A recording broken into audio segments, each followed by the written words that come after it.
Okay, Yes. Yeah. all right, we'll call the investment committee meeting to order. And I guess we'll take a roll call. So, Thank you. Ed O'Neill, here.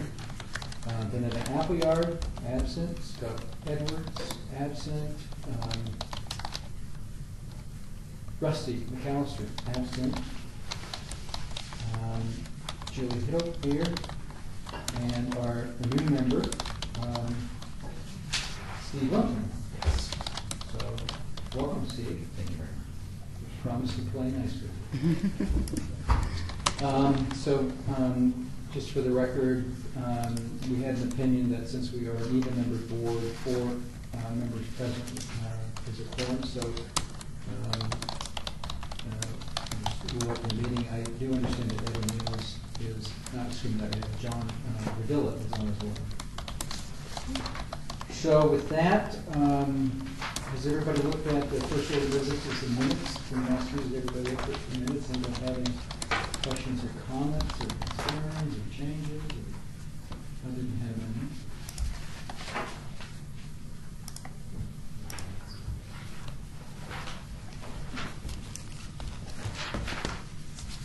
Not, we have a motion for approval. Or are you still looking over it? I was fine with them. Okay. I'll make a motion to approve. All right, I have a motion for approval. All in favor, say aye. Aye. Opposed? Any, so minutes passed. So, Mr. Summer would take us through our consent agenda, I guess. Okay, so just by definition, for the benefit of Steve, a new committee member, our investment policy performance criteria is that funds have to be in the top 50 percentile in Morningstar category for 3 and 5 year annualized periods. And if the fund drops below, it automatically goes on to watch by consent without having to take a vote on it. So with the Mass Mutual, the Putnam High Yield is on consent watch, none in ICMA, and then the Nationwide Valley Advisor Diversified Stock Fund and American Fund Euro Pacific. Great. So that gets us to item 3, the legislative update. Is this yours? Yes, it is. Give us a little federal update. This is a very important update and a timely update, and I'm going to bring back my stable value analyst, Jeff Stein, who you may remember when we educated the committee on the type of stable value products, because a lot of times the discussion of stable value leads into, the discussion of money market leads into stable value and comparing the two and which type of vehicle is really best for a fund lineup. So I will call Jeff Stein, and we will be referencing this piece right here.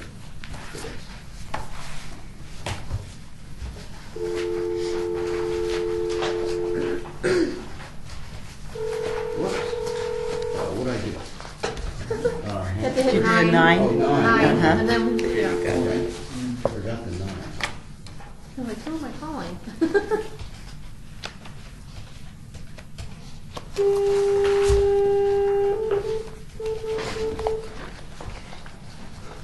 Hopefully that sounds like it. Thank you. You're welcome.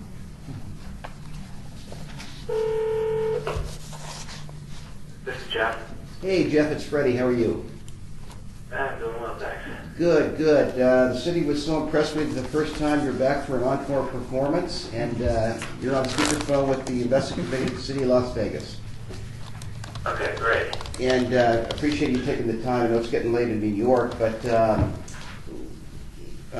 as you know, the city of Las Vegas has 3 record keepers, and 2 of the 3 have a position in the Dreyfus Cash Management Money Market Fund. So with ICMA, there's as of December 31st, there's $244,406, and in Nationwide, there's $516,345. There is no money market in Mass Mutual, and so I thought this is a timely update to have you back and explain the upcoming money market reform that is forcing the hand for certain decisions to be made. And I'll let you take the committee through this at-a-glance piece. Okay, sure. So, thank you for having me back. I guess since you guys do have a money market option in your lineup, it is prudent to go over or review the upcoming changes that will go into effect on October 14, 2016, regarding the money market reform. So if you, does everybody have that piece in front of them? I believe that Freddie had handed out. It's called The Impact of Money Market Reform on the Defined Contribution Plan. Yes. Yes. Okay, so if you go to the bottom of that first page there, and there's a little grid, and these really highlight the major changes that are going to be implemented in October of this year. So, we always thought of money market funds as this principal preservation option, highly liquid, very conservative investment option, right? Well, on the heels of what was called the Reserve Fund in 2008, which broke the buck, the SEC decided that they needed to put into place some new provisions that would prevent money market funds from effectively not being able to pay out full value of the investment, right? So that whole stable NAV concept really was challenged when the Reserve Fund broke the buck. So the first thing that they did was they defined, they put definitions around the type of money market funds that are out there. So if you look across that top portion of that chart, we have what's called an institutional prime fund, a retail prime fund, and a government fund. And depending on which type of money market fund you're offering, the regulations will impact each one of those funds differently. So, like I said, all money market funds prior to this regulation in 2016 were allowed to have a stable NAV, which meant they were allowed to carry the investment at $1. So any market fluctuations in the underlying portfolio really didn't have an impact on the price of the fund because of the way that they were allowed to account for the NAV of the fund. That is going to change. And this is important because if you're offering an institutional prime fund, the NAV is now allowed to float. So what that means is if you have a participant who is, if you're offering an institutional prime money market fund and the NAV is floating and you go to redeem your shares and the NAV is below $1, the participant can actually lose money on their investment. And that's not really why you put a money market fund into a plan lineup, right? You put it in for the stability and the principal protection. But that category doesn't really apply to us, though, right? To our account, or does it? How does it I'm apply? not sure. I'm trying to figure out this. Well, then why are you on? Sorry. I'm sorry, you don't know my sense of humor. No, This is Vegas. We have a sense of humor out here. Yeah, no, it might not apply to you because you may not have an institutional prime fund. I'm trying to figure out if you guys are offering an institutional prime fund or a retail prime fund. So we probably I reached out to Dreyfus. They're telling me that they believe it's an institutional one, but I don't know if it's going to be reclassified prior to October 2016 of this year. All right. So the way that they define, so interesting enough, retail prime funds, the definition is that it has to be used by natural persons. So the end user is a person. And defined contribution plan, money market funds found in defined contribution plans usually fall under this retail prime category. So that's the good news. So we just need to make sure that if this fund, that this fund is a retail prime fund, and if it's not, if it's an institutional prime fund, you may want to consider, offering a retail prime or a government fund if you want to continue to offer a fund that has a stable NAV. Yeah, I suppose to cut to the chase, that's really the issue, isn't it? For us, That's is the that big issue. if the state's defined, if Right. it is defined, if state's defined as institutional, then we'll probably want to force them to come up with a retail prime. The other choice is this, though, because let's suppose you have a retail prime fund, although it'll have a stable NAV, you see the liquidity fees. The fees. Yeah. The board could impose gates and charge a redemption fee. So that effect would be the same outcome of losing Yeah. money. Yeah. So the next piece of kind of puzzle here, right, is liquidity fees and redemption gates. And these were really put into place, penalize is not the right word, but to impact those investors who really need the money or need to redeem during times of market stress, right? So they are the ones that will be penalized if they need to take the money out during times of market stress, and these liquidity fees are being imposed. So it doesn't impact the investors that are left behind in the fund. They're put in place or designed to prevent a run on the fund during times of market stress. So what this means for both the institutional prime and the retail prime funds, liquidity fees can be imposed up to a maximum of 2% if the fund's weekly liquid assets falls below 30% of the fund. The board is required to impose a 1% fee if those weekly liquid assets fall below 10% of the fund. So, again, you could run into a situation where a participant needs to redeem, and they could end up taking a haircut on their investment because of the fee that's being imposed. Right? And then the redemption gates, again, are designed to prevent a run on the fund. And in fact, the board, at their discretion, may suspend redemptions up to 10 days if the weekly liquid assets fall below 30%. So really, the kind of crux of the regulation here is to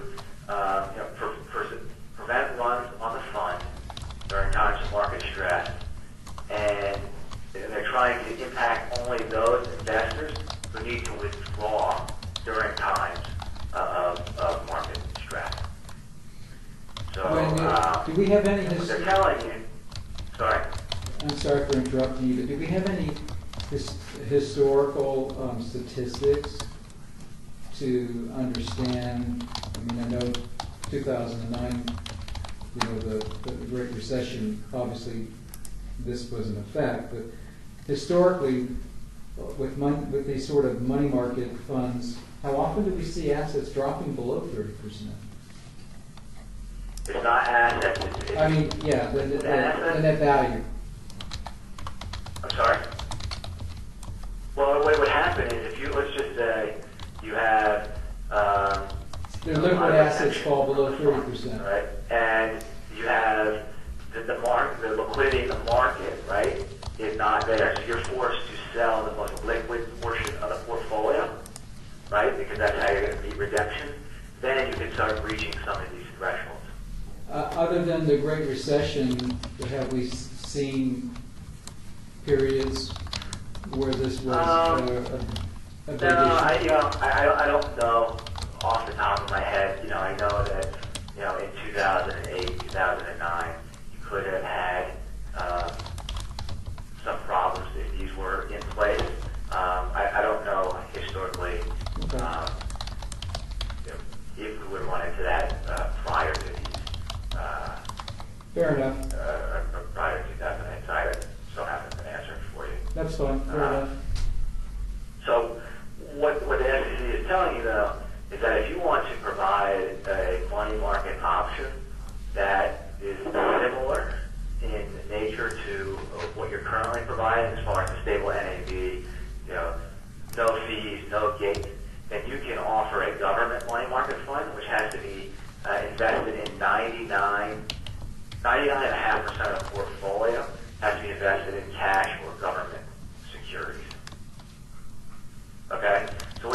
seeing in the marketplace is you're seeing this migration from institutional money market funds, prime money market funds, to the government funds. Because people do not want to be faced with these fees or gates, and in the institutional space, they don't want exposure to the floating NAV. So you're putting, there's a tremendous demand for the government money market funds. And the government funds can only hold certain types of securities. So what you're doing is there's a huge bid in the marketplace for these government eligible securities. And it's driving yields down severely. So we have, we have yields that are still just slightly off historic lows. And now you have excess demand in the market for these securities. It's going to keep the yield in these government funds compressed for the foreseeable future.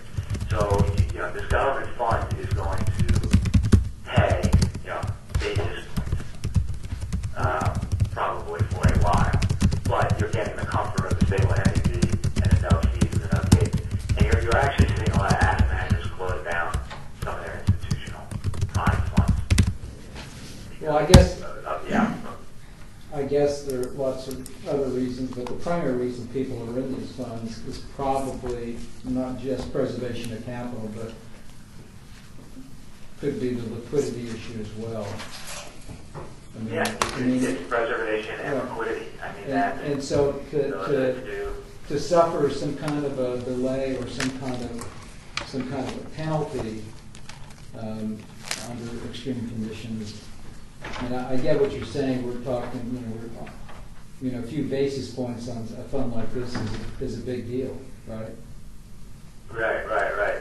No, I think, the kind of knock-on effect you're seeing on this is sponsors like yourselves revisiting kind of the stable value piece of it. Because you guys offer stable value, but in a stable value fund, the participants aren't restricted. Really, the restrictions are at the plan level. And these money market regulations will hit the participants directly if they have to invoke the fees or the gates.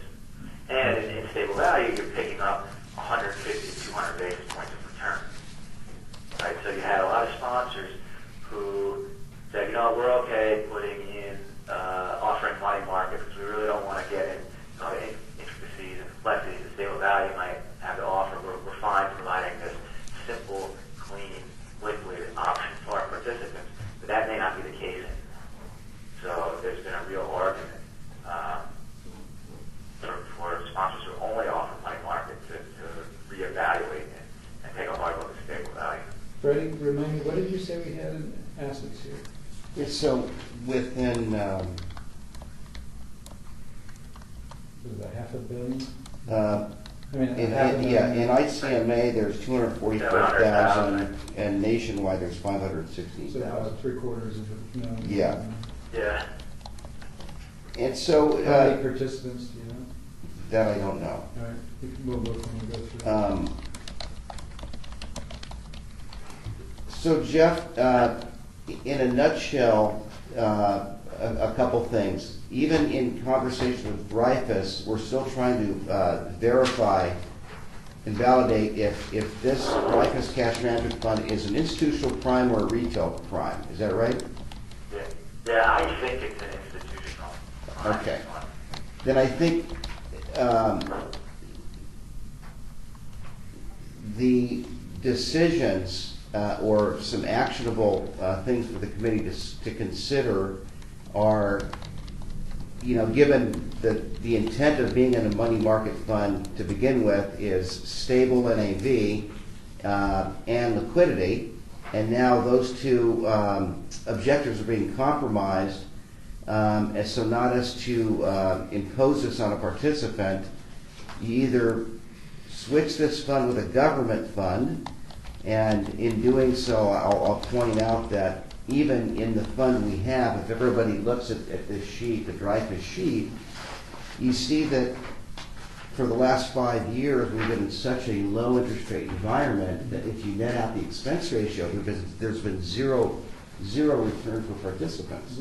And if you look at the asset allocation, We know this is not a government fund because they're investing in commercial paper, foreign bank obligations, repurchase agreements, and domestic bank obligations. So even with those allocations, there's zero yield, and there's zero, but it's even less in a government fund. So what I think the committee should consider is that, and this would be something that could be a motion and voted on in theory, is that the Mass Mutual, we know that they're offering a stable value rate of 4%. Nationwide is although Mass Mutual isn't affected in this scenario, Nationwide has a very attractive 3.3% in their stable value fund, and ICMA has a competitive 1.68. So I would submit that the people that are in the money market probably don't, for the most part, are not even really knowing what they're in, and another investment in the lineup is a stable value option with a much more attractive yield. It almost doesn't really even make sense to have a money market fund anymore. And so if you want to help these participants that are in it, the consideration would be to simply map the money market fund into the stable value fund and be done with money market. And what are you seeing out there, Jeff, industry trends in that decision, in that choice of decisions? Yeah, I mean, I typically don't see lineups that have both a money market and a stable value. It's one or the other. And certainly in this case, I agree with kind of your recommendation with just mapping. I do see people or sponsors mapping replacing the money market fund with the stable value fund. And it's going to happen more and more as we get closer to October. Jeff, did you mention, because I was on a call with you prior, and we don't want to take too much of the committee's time, but did you say there's some pending lawsuits out there against plan sponsors that have stable value, and what can you say about that? Yeah, I was going to get into that. So there's actually been two pretty big lawsuits that just came about. And actually, one was Chevron, and the other was Anthem, which is a very large insurance healthcare company. Basically, the plan sponsors have sued or bring a case against the sponsor for offering money market funds instead of stable value funds, because they said the returns had been so depressed that they were not allowing them, they were not providing the best capital preservation option for their participants. So those are two pretty large companies that are in lawsuits right now for not offering stable value. We've also seen some lawsuits out there brought up by participants because they are claiming that their stable value provider wasn't investing aggressively enough. And there's a whole another set of lawsuits out there that have come about regarding revenue sharing and not selecting proper share classes, the cheaper share classes for participants. So you are definitely seeing an increased amount of litigation out there. There seems to be 2 or 3 law firms that are kind of going after or finding participants and litigating, or I guess bring up lawsuits against their sponsors. Now, some of these suits I don't think have a lot of merit. Have there been any judgments, Jeff? Some of them, like Lockheed Martin, settled for $60 million over their stable value. So it's becoming more of a headache for the plan sponsors of anything. So given what you know, given what's coming down the pipe with the money market reform, and if the money market option was truly, you're putting it in there, it's intended for principal preservation and liquidity. I don't see any other way to do it except for offering their government money market fund or just map everybody's stable value from a fiduciary standpoint.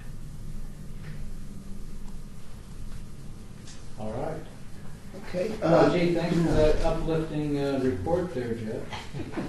Yeah, I know. Believe me. Some of these things that crop up are pretty wild. Well, I'd imagine with the markets being so volatile here the last few years, and it probably will continue that way for a long time. Lawsuits are bound to come, I guess. Yeah, no, absolutely. People are all anxious. All right. Well, thank you, All right, Jeff. thank We'll let you go, and we'll continue with our deliberations. Is there anything else, Freddie? No. Any questions? Anybody? Comments? Okay, Jeff. Well, thank you very much. Yeah, thanks, Ray. Take All care. right, good night.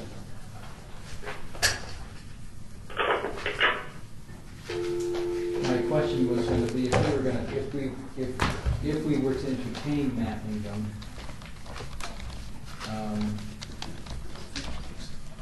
do we just accept the stable value funds we're currently offering, or is it also an opportunity to take a look at those as well? They're obviously not on the watch list, right? No, I they're don't not on think the we watch have any list. on the watch list. No. The stable value funds we have are good, and really the stable value fund.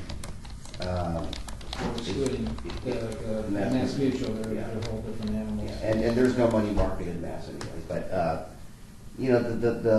so you have two different types of money market funds, or stable value funds, I should say. The Nationwide has a general account, because Nationwide's an insurer, just like Mass Mutual is, and so you have a general account, and they set the crediting rate, and it's 3.3, which is very attractive. And then with an ICMA, they have a different configuration. They have a collective investment trust where it's not just all, you're not in the general account, you're not subject to creditors, you're not outsourcing to different asset managers, different insurance wrap providers, so it's more diversified. And it just comes down to share class. And so, in that sense, that stable value option has a revenue sharing, and it's part of a bigger puzzle of all the funds in the lineup based on, meeting revenue requirements of the fund lineup. So, we can look at it between, Nationwide and ICMA, but, generally speaking, they're perfectly fine stable value vehicles. Well, I don't know how the rest of the board feels, but I'm kind of thinking that maybe since we're missing 4 members, Mhm. we didn't really have any action agenda for this. Maybe what we do is put a specific item on to think about this at the next quarter, since we have Yes. some time. Yeah.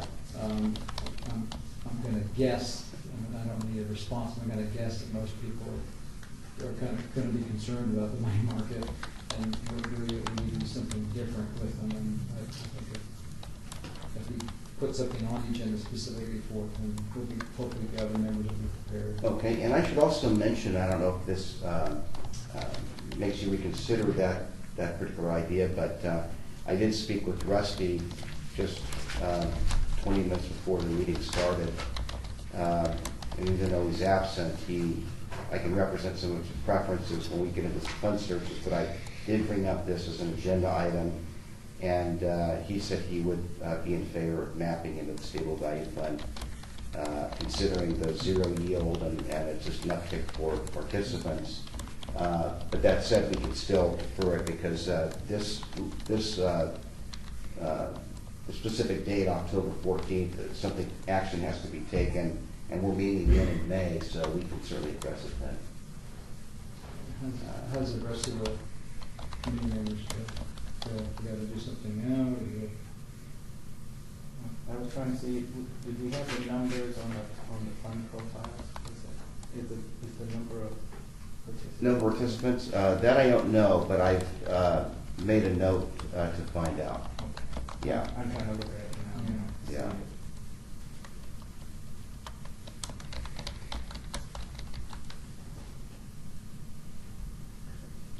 I think my thought would be that we do the research and have it at the next meeting. Like the number of participants in each one. What's different is normally when we do this, we do them as we go through the fund line up. Right. This one's a little bit different animal because it's a regulatory change, which is really what's driving this. So Right. kind of thinking if we tee it up as its own specific agenda item to address these regulatory changes in the money market fund and the research to map them to a more appropriate fund. Well, that's where And I'm that'll tee the other members up, so if they don't come, at least they know it was on the agenda, and Right. we're gonna, who's ever here, the quorum that's here is gonna make He's a gonna decision. make a Yeah. decision on it. But just having the information, like how many participants are in each, in nationwide and also in the IMCA that you would need to map. And, yeah, I think we need to have that. And then a strategy for, mapping and, yeah. Okay. That'll be good. And have it on the next agenda so we can vote on it then, because that gives us plenty of time to do something before, what was it, October 31st? October 14th. 26th. Or 26th? 14th. Okay. Mark, are these, sometimes we want to communicate to people that this is happening? This may be one of those things that we may want to communicate differently than just taking action here, yeah. Right. Yeah. Yes. That's a good Is point. that it's a regulatory thing and what's going on? Yeah. And we already know that 90% of the people aren't going to read it or understand it, but it does give people a good feel good. That we let them know before we just have to knit it.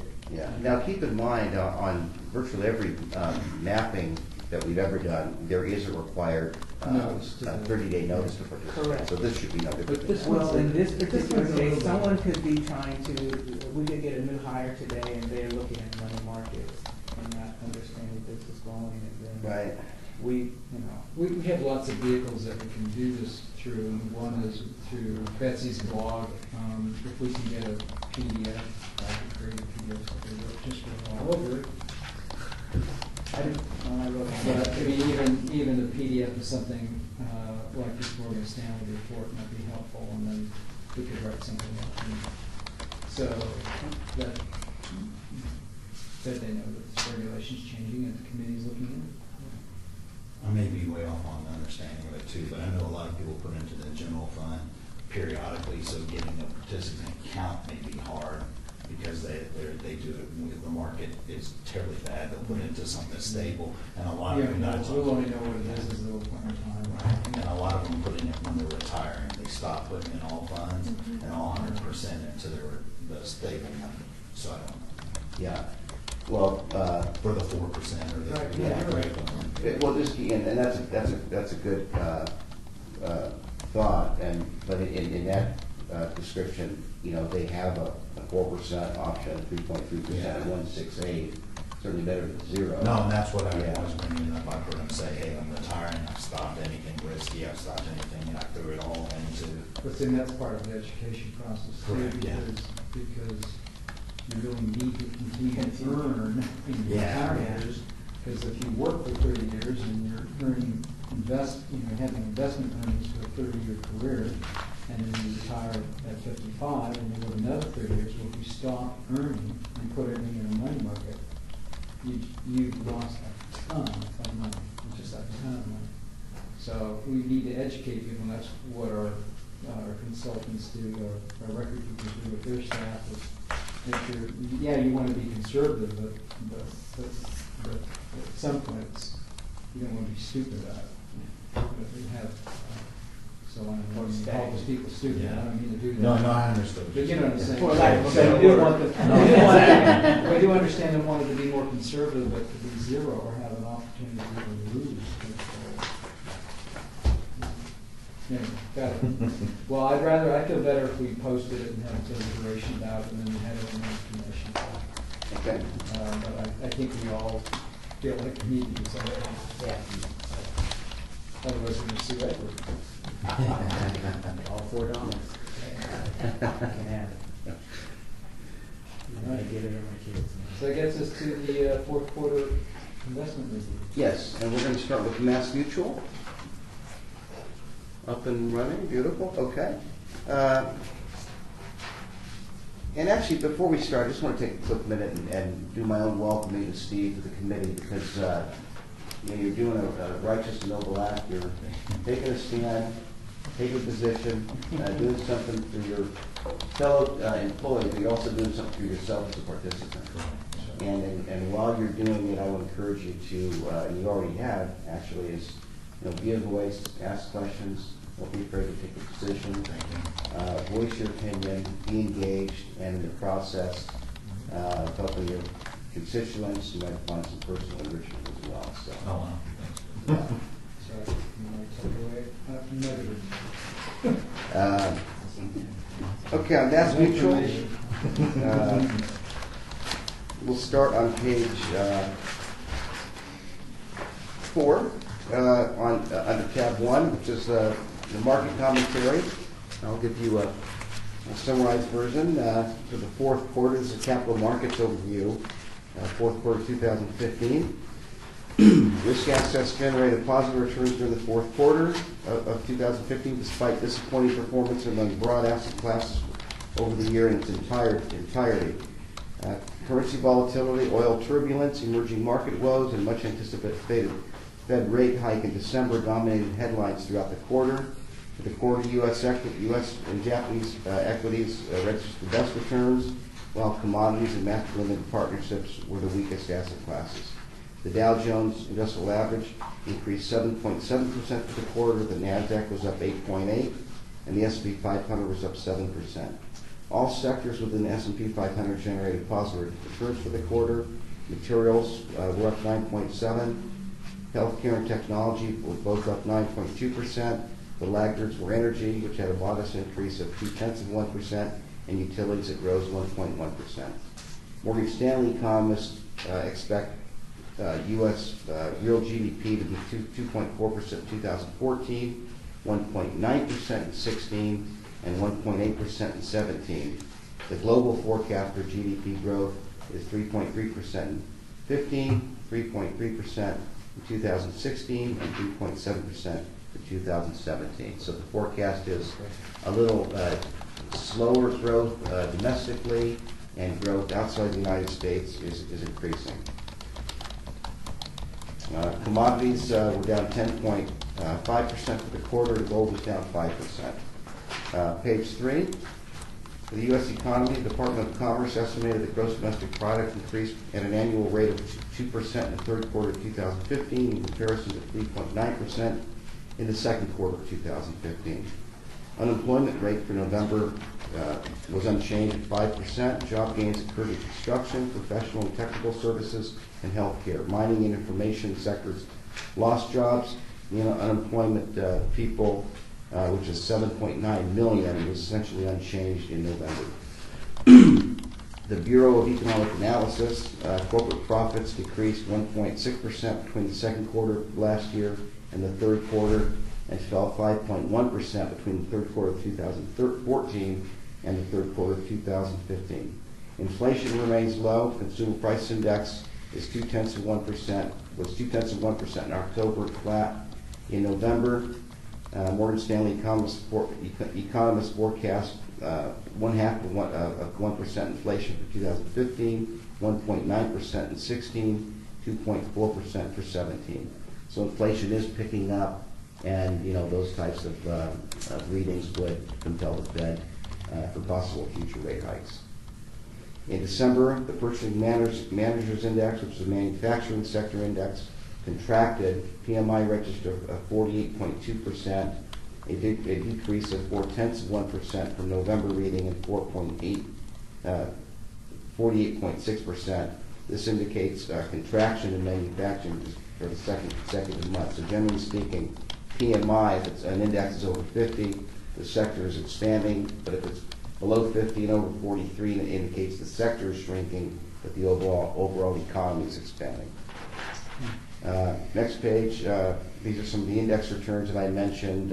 Page 4, you can see for the quarter, the S&P, Russell 2000, small caps, mid caps, Russell 1000, but large caps, all very good, very solid quarter. But for the year total, very mediocre, as you can see. Next, page 5, international equities. The EFA was up 4.7% for the quarter, down 0.4% for the year.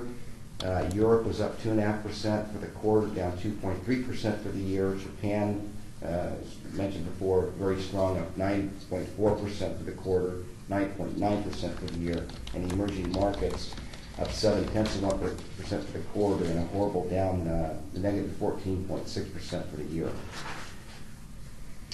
Page 6, for the bond market struggled. Interest rates during the quarter increased for the quarter. Yield on 10-year Treasury note rose to a quarter end of 2.27% from 2.4% at the end of the third quarter. Mortgage-backed securities were flat, and you can see the index returns. The Barclays Capital U.S. Aggregate Index, which is the major bond index, was down 0.6% for the quarter, and high yield was down 2.1%. Fred, can I stop you right Yes. there? None of us appear to have Yeah, well, the document that you're reading from in the Dropbox or anything here. Your Oh, I'm so report's a little sorry. bit different. It's not in there. Let's see here. no. This is some market commentary. Some of it matches what we're talking Okay, about. I apologize. Well, that's okay. We'll Well, I get mean, that it's okay, sent it's to you. okay, I'm just like, we're like all looking for it. You're calling Okay, out pages, everybody's looking, for the. And I'm like, everybody's I'm on looking all page over the 4, place, and it's that's like, wait a page minute, 4. that's not what we have. And I have my head down reading, and I don't even, I'm not That's reading okay, your we were audio. listening. Okay, We were well, listening, it's just. well, it's a lot to listen to, but I apologize. We will get that sent. Okay, yeah, I'm like a little wrong. I know, I was like looking, okay, am I in the wrong year here? What's it? No, Yeah. that's the right one. Okay. My apologies. Okay, then, moving forward, we'll go to tab 2, page 7. And there's our watch list for nationwide. You've got American Funds Capital World Growth and Income, and you've got the MFS Utilities. Moving forward to page 9, there's a 30,000-foot view of the fund lineup. We have this one. And one thing I'll point out is that in foreign equity, during the fourth quarter, the Hartford International was consolidated into the MFS Value Fund. Moving forward to page 10, we do have some good performance highlights. The Hartford Healthcare was up 11 this is for the quarter, up 11.39%, ranking the top 5th percentile. Mass Mutual Select Growth Ops up 9.95%, the top 2% for the quarter. S&P Index Fund up over 7%, top 16th percentile. And then down below, the T. Rowe Price funds, particularly the longer dated funds with more equity exposure, the rankings 1, 2, and 5 respectively. So that's good. Going to page, tab 3, page 10.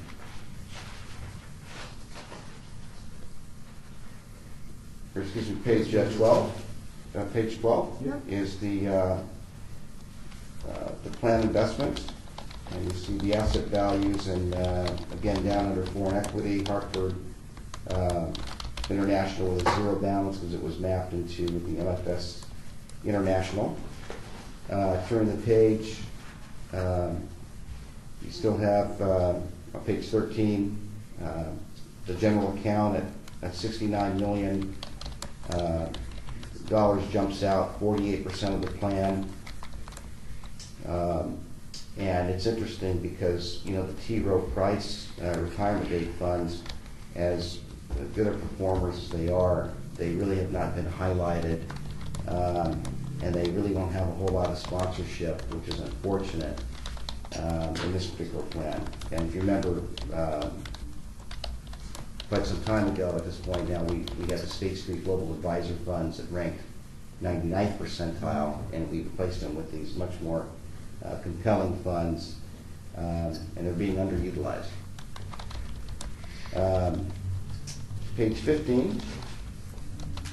How do we communicate that to our record keepers that are doing the Well, conferences? I'm going to speak with, in this case, Robert Trineri and Janet Corral, and ask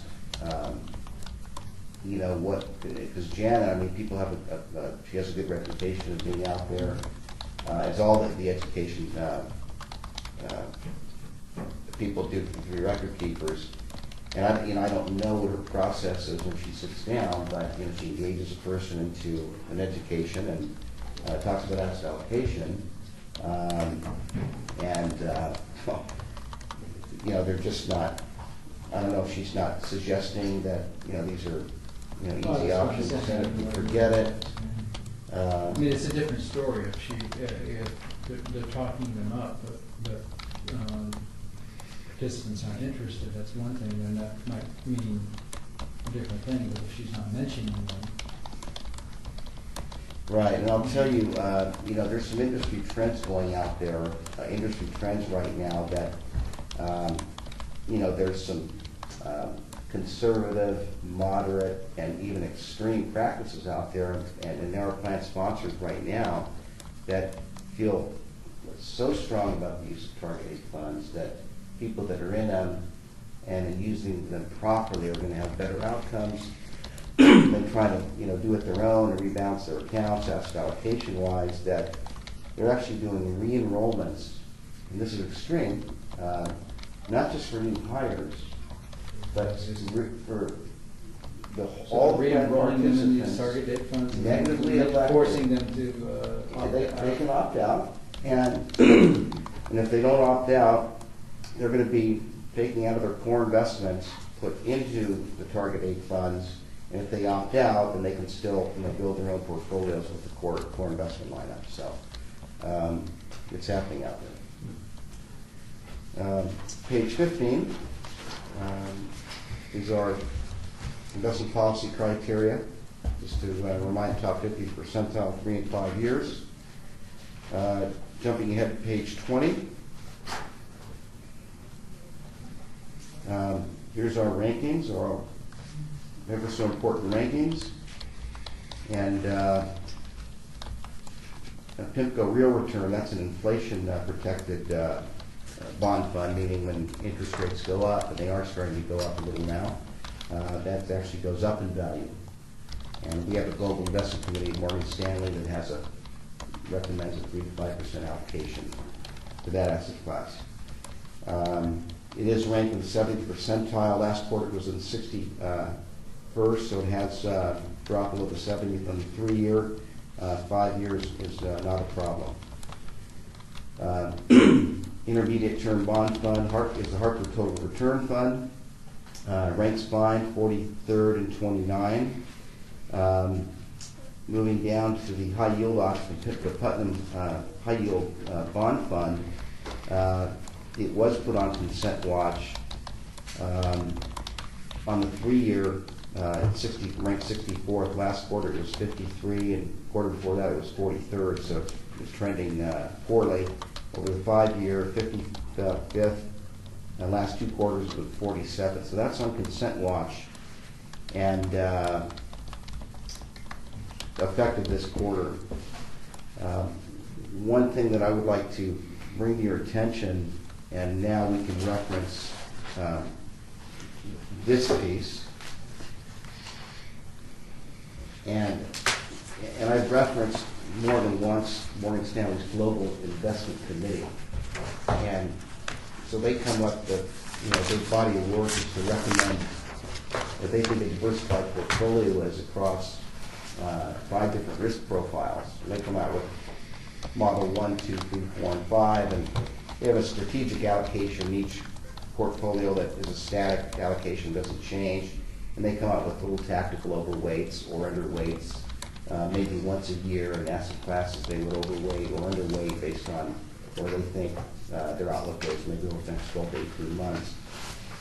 And then they also come up with 2 versions of this, one without alternative investments, meaning REITs and hedge funds and things like that, and one with alternatives. But for this exercise, or for this discussion, we'll highlight the first page without alternatives. And in the middle of the page, you look at the bonds, the bond allocation. And let's just use for this example balance growth, which is model 3 in the tactical. And so within the bond space, They have an allocation to ultra short term because it's going to hold up more in rising interest rates. They've got short-term investments of 12% U.S. core fixed income, which is the closest thing to the Hartford total return in this lineup. And they've got international, but then they've also got exposure to high yield and emerging markets. So I bring this up to illustrate that in our fund lineup, we've got the Hartford Total Return Fund, and that fund, by objective, is similar to the Western Asset Core Plus fund that we put into ICMA and Nationwide. And the reference to the plus word is that the fund is not only going to buy government and corporate bonds, that is very much in line with its index, the Barclays Capital Aggregate Index, but it's also going to opportunistically get exposure to emerging market debt, high yield debt, and the other asset classes that are represented in these model portfolios. So now when you look at the Putnam High Yield Fund that is under pressure now, and the concern is that if we had another 08 or another recession, it doesn't just affect equities, it does affect fixed income. And when you're looking at spread products, anything that that has a higher coupon that takes on more premium risk than a government bond, those are spread products, and those are going to get banged up. So if you go to page, just for instance, page 25 now, and if you look at the high yield return, actually, better yet, go to page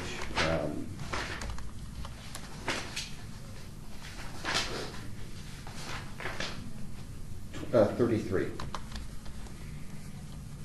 And you look at the return of the high yield index in 2008 of down 26%. Well, this was going to be my comment. One Yeah. of the things that was bothers me when we talk about bonds is people, I think generally, uninformed people generally think of bonds, I mean, that's pretty safe, right? Sounds safe. Sounds like I'm going to get a regular return, but the high yield bonds really look like equity. They act like equity. Volatile times, they can. They can, and so they don't really, as a bond holding, they don't really diversify the equity side because they tend, if equities suffer severely, we're going to suffer severely. That's right. Generally speaking. So anyway, I just. Yeah, so the point I want to make out is here's another trend, and in some cases it's recommended to plan sponsors to, and actually Station Casinos just did it recently in their plan, is that while high yield is certainly a very viable asset class, but the key is the right amount of high yield, is you consolidate the high yield position into the Hartford Total Return Fund and let the managers who are more skilled opportunistically make those decisions and allocate people to get exposure to those different spread products that are represented in the plus. And Morgan Stanley, we have direct global investment research on many of the funds in this lineup. We do not have direct research on Hartford Total Return. However, I had a lengthy conversation with Jim Sestawicki, who does cover direct research on the Western Asset Core Plus Fund, as I said, is an ICMA and Nationwide. And he confirmed that although the word plus is not in the name of Hartford Total Return, it is in fact by mandate a plus fund, and it shows different percentages or bands by perspectives the fund can allocate and does. So your suggestion might be we might not to do? I think it's certainly worthy of consideration, and maybe if you look at the high yield fund and it was a star performer, maybe the decision wouldn't be as compelling, but the fact that this is under pressure, it might be a good time to consider it. I'm just curious. Let's see, a number. When I'm looking at the high yield bond, and it looks like back in 2005, if I just start there, 2.59, then it goes up to 10, then it comes down and down, then it goes, shoots back up, and then it goes down and down, then it shoots back up, and it goes down and down. What about the calendar returns, On Edward? the calendar. Page 33. Page 33. Yes. That's because it acts like equity. It's volatile, so, That's my point. So if you've got over here equities that are going to be volatile because of the nature of equities, and you think you're holding a bond that's going to offset that volatility, it's not. High yield isn't going to offset it. That's going to happen. It's very similar to equity, and that's always been my view about high yield. But it's just not my cup of tea. But I kind of like, and I mean, I understand what Fred is saying, if you've already got a bond fund that actually allows the manager to take advantage of high yield when it's appropriate, but that's not their main core, it's not their main purpose, then if you got a fund here that's not performing really well, rather than replace it with another high yield bond, maybe it makes more sense to roll it into something else. I mean, I get that. That makes some sense. But I'm prejudiced against high yield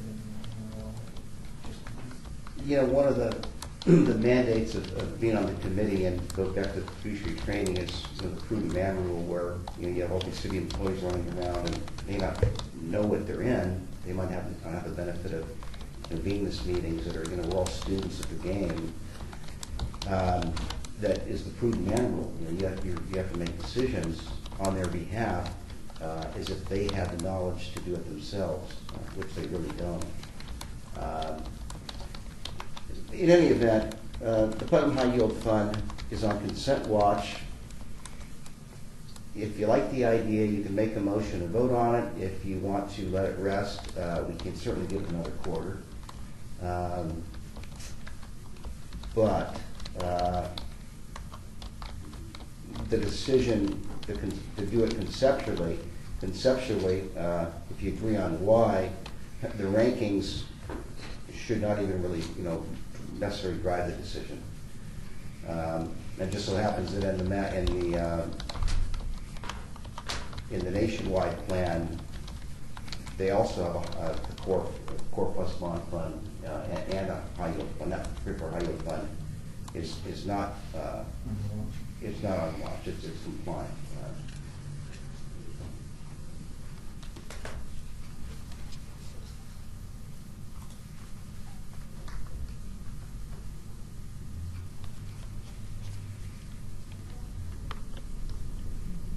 How much is it? $500,000.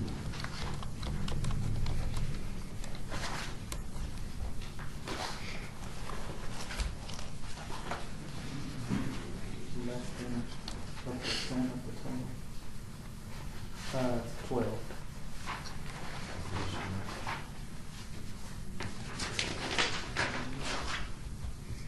Yes, you got 502,000.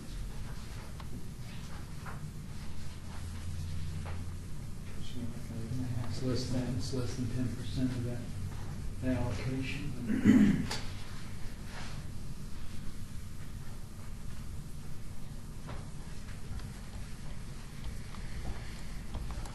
You want to map it And it's into the been Hartford? It's been a watch for 2 quarters? Or No, just one just- consent watch. It's been a consent watch, but This would be the second.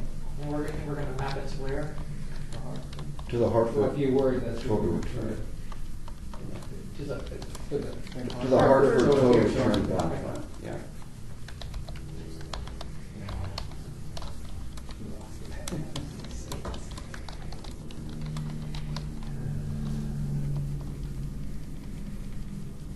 and it's been on the watch list for 2 quarters, is that what we just said?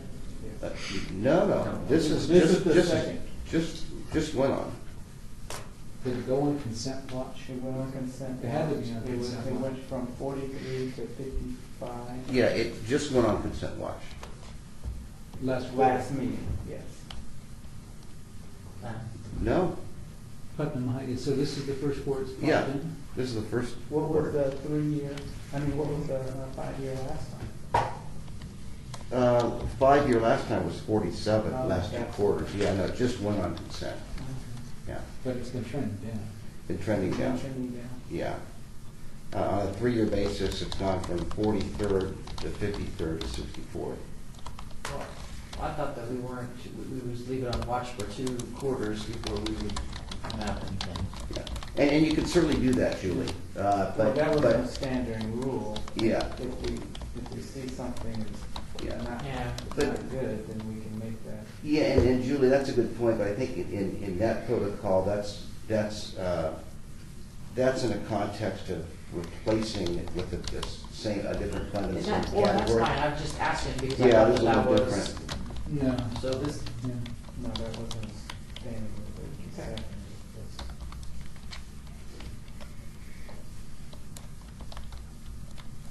Any other thoughts?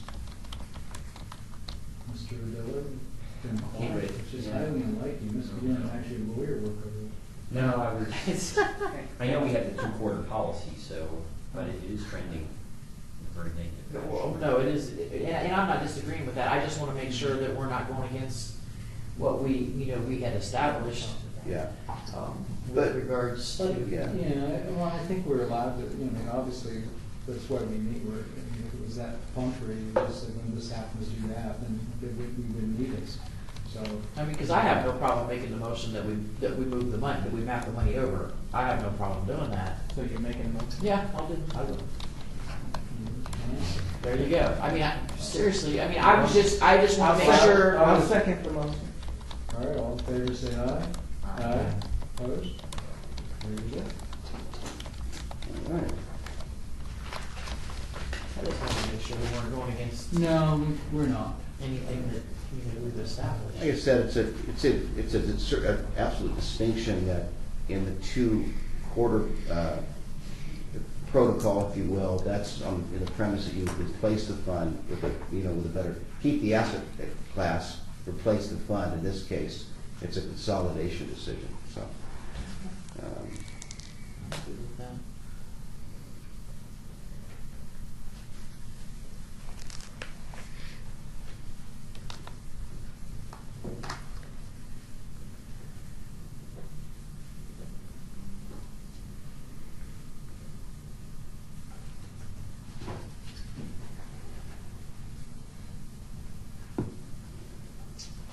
Okay, then back to page 20, moving down the rankings. Oakmark Equity Income Fund, doing nicely.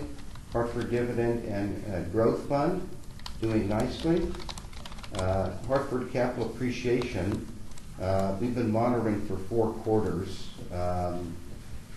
It's been doing fine on the 3-year. The last 3 quarters, it went from 8 to 10 to 29. And on a 5-year period, it's gone from 56 to 70 to 75.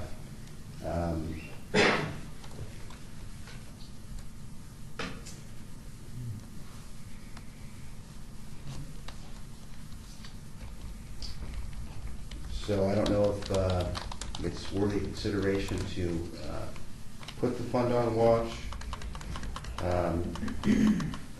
What was the, what last quarter? Hartford Capital. Hartford Capital Appreciation. Appreciation. Yeah, on the 3-year, last quarter it was ranked 10th, and quarter before that was ranked 8th. And on the over 5-year period, last quarter it was 70th, and quarter before that it was 56th. So there's a trend that's doing a lot better. No, Well, worse. Well, it's getting worse, but there's Worse probably than something Or in worse, like the, the 5 years, what there's something in the 5-year that, is causing it to drop down. which tells you that probably perform better in the latter parts of the 5 years than the early parts, just kind of amortizing this way out. We don't have the actual year-to-year in here, we just have the benchmarks at 3 and 5, and Yeah, for 3-year, 5-year, yeah.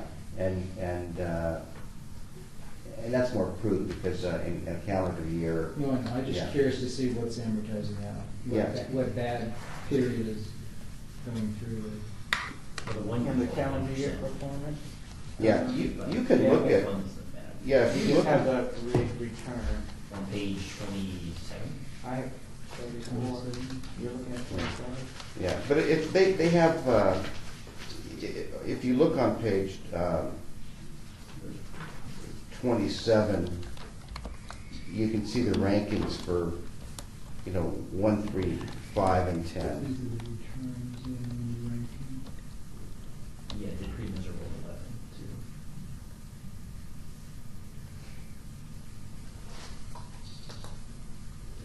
And, still doing, very well in the 3-year. Had a big year in 13, it looks like. Page 34.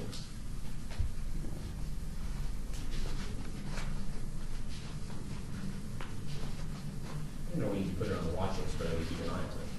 Oh, this is what I was looking for.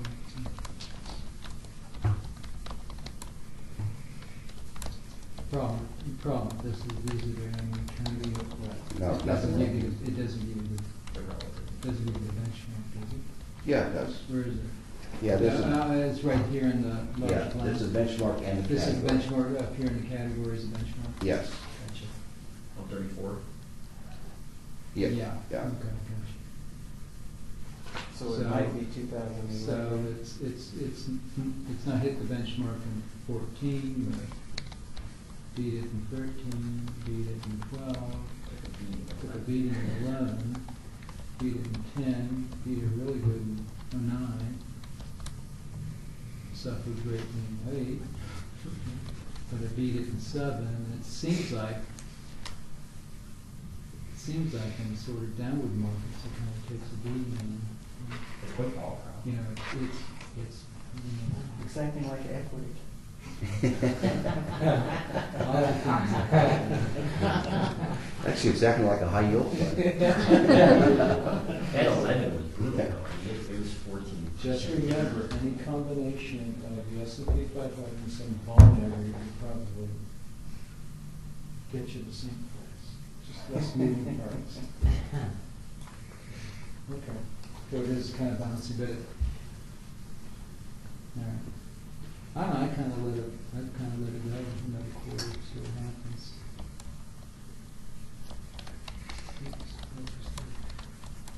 So do we want to vote to put it on watch? We could. Do you want to make a motion to put it on watch? I would like to make a motion that we put the Hartford Capital Appreciation on watch. I'll second. All in favor, say aye. Aye. Right. It's officially being watched.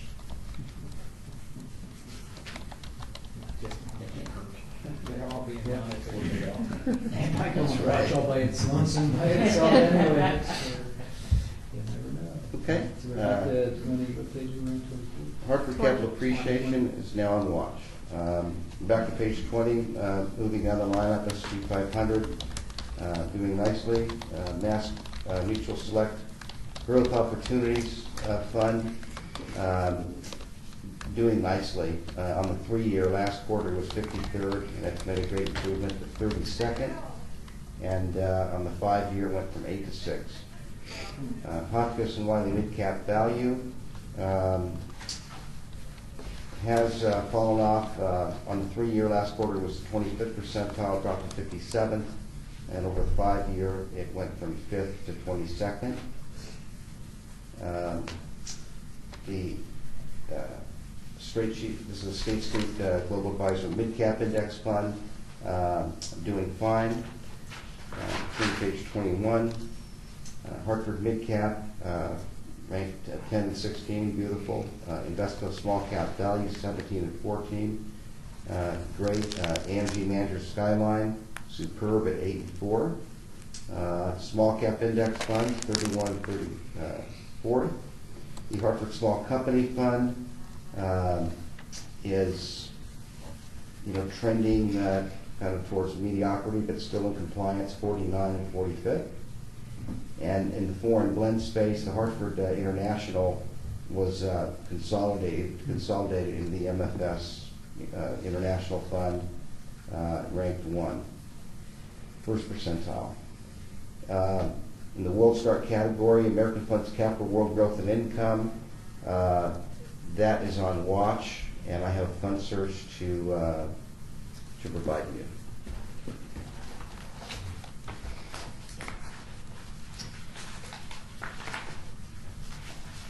Can I, probably didn't ask this before, so what's the difference between a foreign large blend and a world stock? Yeah, so foreign large blend, World stock. well, foreign large blend is not going to include any domestic equity. It's going to be anything outside Okay, the so U.S. world that would include domestic as well? Yes, yeah. In fact, just to illustrate that point, if you go to page,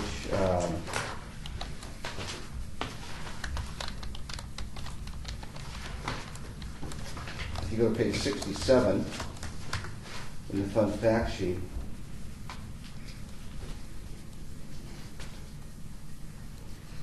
the MFS International Fund. 9.4% of the U.S.? Yeah, well, you know, it can, but by the general, you know, the general understanding is if you look at in the middle section of performance to the right, the benchmark is the MSCI All Country World Index ex-US. So that's the benchmark. So, you know, it's going a little outside of the benchmark to have a little domestic exposure. But if you turn to the next page, 68, and there comes Capital World, you can see that the category of the MSCI All Country World Index to include, in this case, 42.5% exposure to U.S. Yeah, okay. Yeah. That helps. And so back to page 21.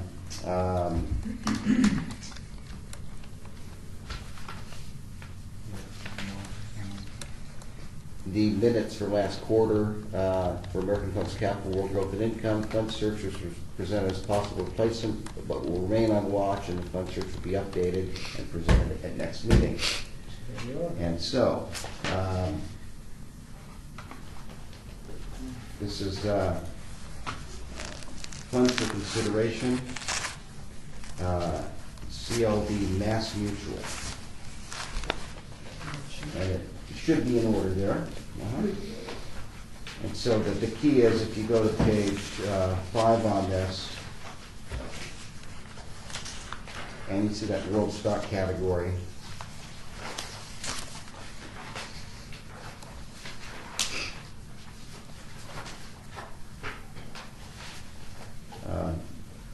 in this particular page 5, Hartford Global Growth, of these finalists, they all rank nice, but Hartford Global Growth is superb at 1 and 3.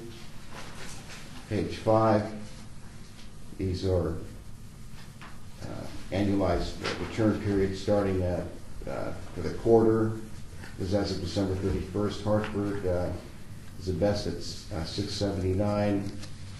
For the year, it's the best at 804. Over a 3-year period, best at 1629. Over a 5-year period, best at annualizing 8.82%. If you look at the ranking, 1 and 3, as I mentioned, and then you get into these analytics that are very important. Alpha, the higher the better, and with an alpha of 401, fantastic. American Funds New Perspective does have the lowest beta, but the Hartford has the highest Sharpe ratio at 76 basis points, and it is more volatile with a higher standard deviation of 1505. But the annualized returns and rankings are certainly the best for Hartford. Page 7, you want to focus on the expense ratio, the net expense rate. They're all very similar, but in this case, well, the incumbent fund has the lowest expense, but they're all very, very similar, so that's not an issue. Page 8, here's the calendar year returns. And again, for the most part, the Hartford Global Growth is most dominant in this observation. Now, back to the 2 prior pages, and I said it does have the highest standard deviation of 15. You see where that sort of renders itself out, because back in 08 it was down the most as well, down 52%. Just as well as Yeah. 2011. Right. So.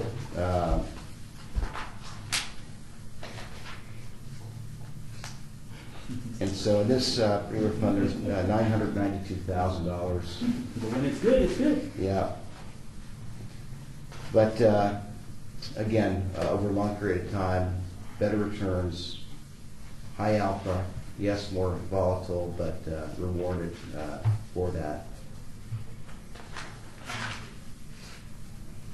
People want to dabble in the global economy, it's obviously good performing economy.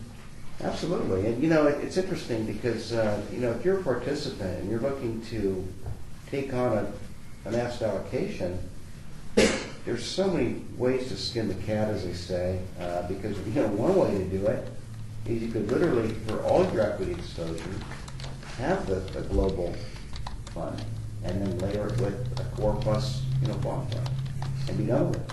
That's one way to do it. There's many ways to do it.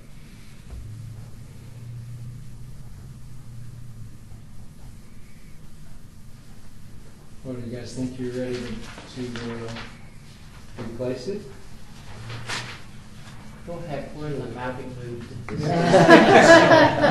make a motion that we go ahead and map it. Clary, were we saying To the Hartford Global Growth. We would take the, which one is it? American Yeah. Right. And map it to the Hartford Global Growth. So the mapping is replacing? Is that Yeah, basically yeah, what- good. Thank you for asking the question. So, yeah, what we try to do is we monitor the performances if we don't know them well. Okay. Because there's No. nobody, if we found out that our record keepers don't do it either, then it's not their job. So that's our job.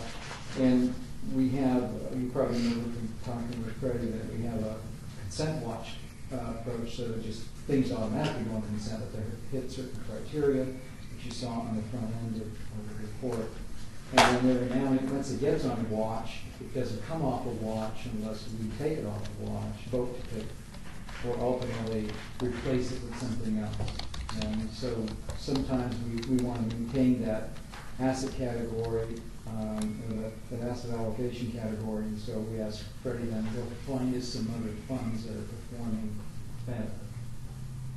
So that if we replace it, we replace a like fund with another like fund that's performing highly as opposed to in the dregs. So now that's how we execute. That's probably our biggest execution of fiduciary responsibility. Make sure we get rid of the bad funds, place on something good, and we use these statistics to help figure out what they are. Two. Just thank you.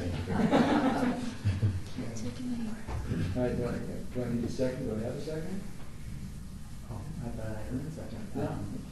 I second. I'm not sure I need one, but. All right, all in favor of replacing American Funds Capital World with mapping it to Hartford Global Growth? Say aye. Aye. Opposed? Yeah.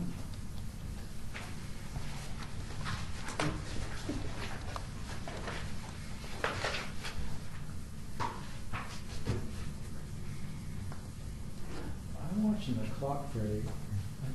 Do you have a preview of the others going to? We have as many issues with the other two funds as well? The other two plans? Yeah. Do you know? No. I'm just kind of watching the clock, making sure we Yeah. don't get too deep. Okay. And you just shut up. Okay, moving down, page 21, Hartford Healthcare, holding up nicely. MFS Utilities was on consent watch last quarter. And so this one, by protocol, has been on watch now for 2 quarters.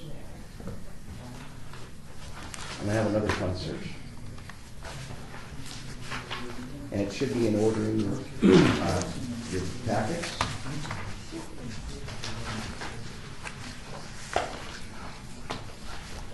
And there's a stout $3.8 million in the MFS Utilities Fund. So it was on consent watch last quarter. It's on watch now again for the second quarter. So I come with a fund search,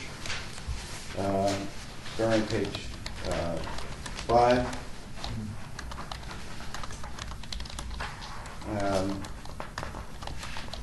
Prudential Genesis Utility Fund ranks best on 3-year. Just checking, so I'll check. Yeah. You're on page, are you on Mass Mutual?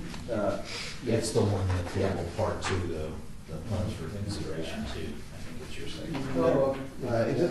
Utility funds. There it is. Yeah, Gotcha. it's two, yeah. Gotcha. Sorry. Page 5, so Prudential ranks the best on the 3-year. Franklin ranks the best on the 5-year. Page 6, Prudential Jennison up 107 for 3 months is the best. The incumbent Franklin down 7.38 is was the best year to date. Over a 3-year period, Prudential is the best 993. Also the best over 5-year at 1018. And the rankings, as I mentioned, Prudential Jennison ranks the best for over a 3-year period at 4th. And Franklin ranks the best over a 5-year period at 5th. Alpha, Prudential Jennison has the highest alpha at 283, the lowest beta at 0.66. Franklin, they both have good Sharpe ratios. Franklin has the best at 1, has a slightly lower standard deviation at 1072. So actually the Franklin and Jennison both look good in that observation. And on page 7, the expense ratios, Franklin is slightly lower at 75 versus Prudential 82 basis points. Page 8, calendar returns. 2014, Franklin is the best at 2518. 2013, Prudential 2622. 2012, Prudential 1324. Then you go up to Fidelity Advisor, which is also in this lineup, did the best in 2011. And then it goes back and forth between essentially Prudential in 2010 up 1444. 2009, Franklin was up 2518. 2008, it was down the least at 25.6%. 2007, Prudential Jennison was the best at 2085. 2006, Fidelity at up 3183. In 2005, it's Prudential. So Prudential looks solid on that page.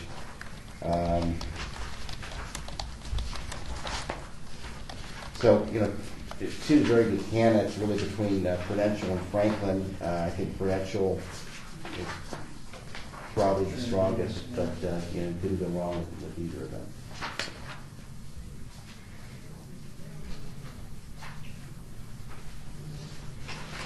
I like Franklin's current trend. Yep, something to consider. You like that?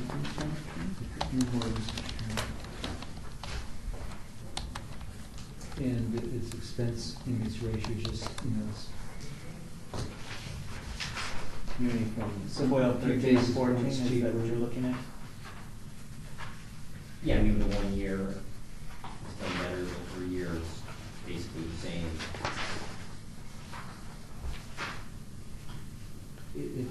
it's really looking that way, because it had to, It has a higher alpha, or excuse me, it has a higher Sharpe ratio.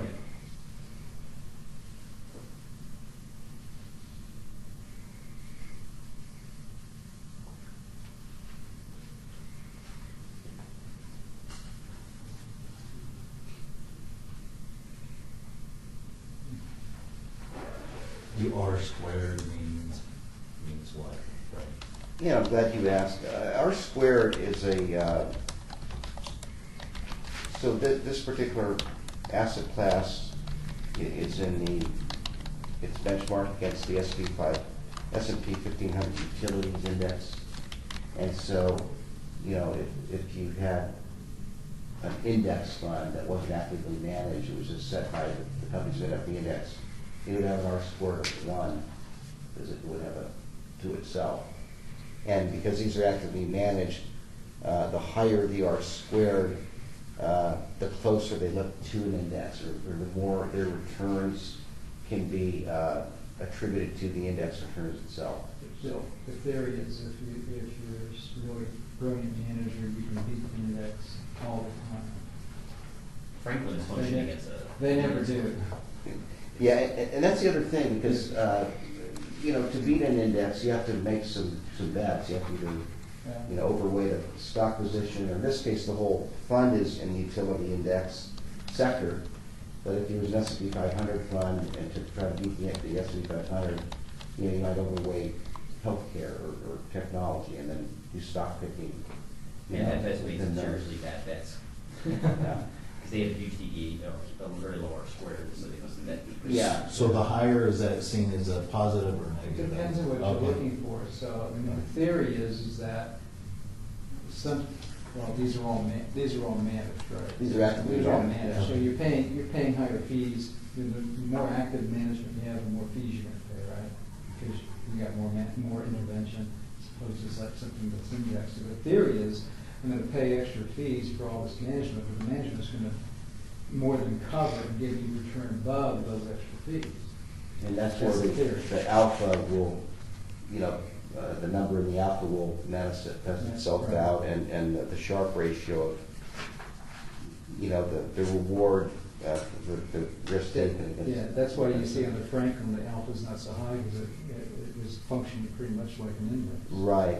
And so, there's a theory out there that if you have an R score that's close to 1, they're closet indexers, basically, that you're paying management Fees. Yeah. So again, You're we should gonna- look at, if we're gonna go to you're Franklin, gonna- we should just look at a index utility. I mean, essentially you get a lower cost ratio, yet we're getting a 98% correlation to the index. Yeah, and that's a fair point, but the other side of it, because there's no perfect solution, but in all these plans, What's their expense ratio? there's a certain revenue sharing, John, as you know, to meet plan revenue from the fund, the expense ratio, and you can have an index fund with a certain share class and build in some revenue sharing. However, an index fund, if you net out the expense ratio, you're really guaranteed to underperform the index. You're going to track the index, but you will net of fees underperform it. And so the argument for active management is to give yourself an opportunity, not that every manager is going to beat it every time, but to try to outperform the index.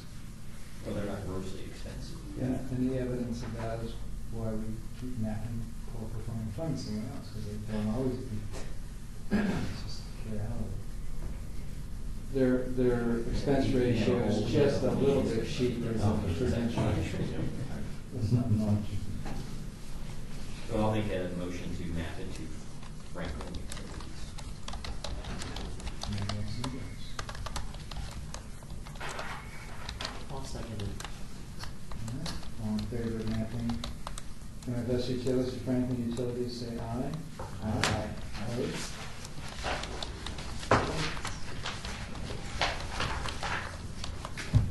That's a big money bill. Love it. And every bit of value on it. Or you're getting every bit of value out of me. Yeah, something like that. Yeah. Well, I'm happy to be here, so, thank you. We all are, because the alternative isn't also nice. Okay, that's right.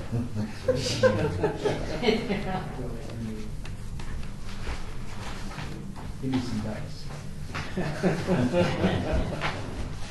Draw cards.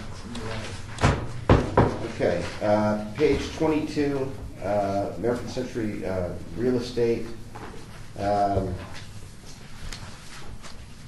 Not trending very well. 60th percentile in the 3-year. Last quarter it was 56.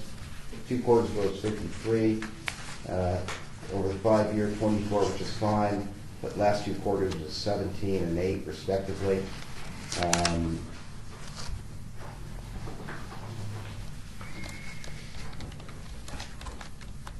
It has been out of compliance for 3 quarters on 3-year.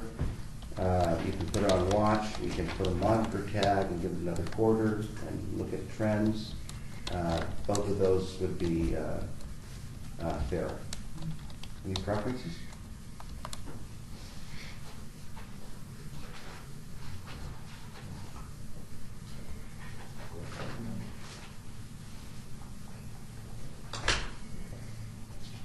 I'll make a motion to put on watch.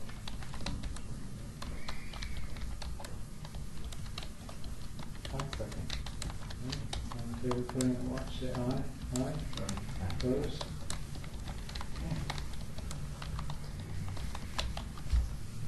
It's gonna recover. That's okay, we take it on watch. If it does, we take it over. And target date funds that are prestige. They're just great. Those target date funds. Fantastic. All right. Okay, and Done? for the record, all the other funds that are not on watch performing in compliance. Why am I in the front? They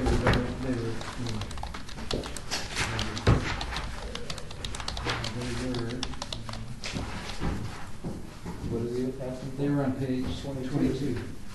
Right underneath American Century. Right underneath the special. So who are we doing now? ICMA.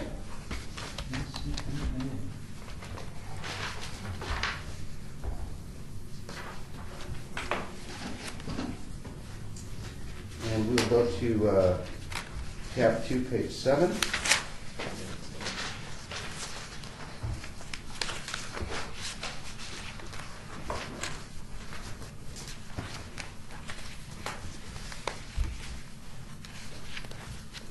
And there's our 2 watch list funds, Vantage Point Milestone Retirement Income T and Vantage Point Discovery T. I will note that in the Vantage Point Discovery T, there's only $30,000 in it. We mapped it. Yeah. There you go. Took me a long time to get that in. What is that? I said, Mark, you can just bind it now. It's a map happening. We'll wait till we get there. I think you're seeing the future. If you go to page 9,